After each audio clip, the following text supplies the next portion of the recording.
Hey, I'll show you how I put in underwater lights for my 98 Sunsetter. You can pretty much do it on any boat because just about any boat has a drain plug in the back. Well, why would you want to use up your drain plug? Well, there's one in the center. Most people use one in the center. The only time I used the one in the back was with my brother's old boat and our old house that had a driveway that sloped down towards the garage. So when we pulled in the driveway, we can take it out and just undo that and let it drain out. But everyone pretty much uses the one in the center by the engine. So pop it in there, and then you can run the wires up inside. And oh, I got this on Amazon, by the way, like 25 bucks or something. Mine's blue.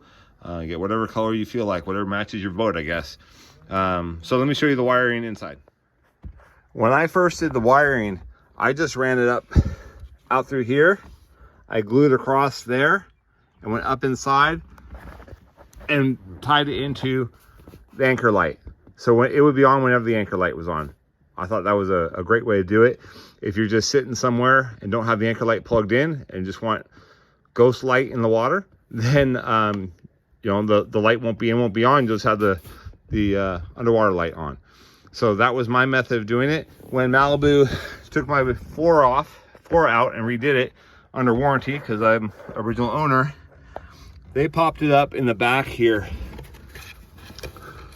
From behind the cover over the gas tank. So they popped up there and ran around. It's a few screws, you can totally do it that way. So that's how it's done now. But yeah, just tied into that. I don't remember which one's positive, which one's negative. You want to make sure you do them right, because LEDs don't work if they're opposite, unlike incandescent bulbs. So make sure you get positive, positive, negative, negative. Just use a multimeter and figure it out. Or hook it up one way. If it doesn't work, hook it up the other way. All right, there you go.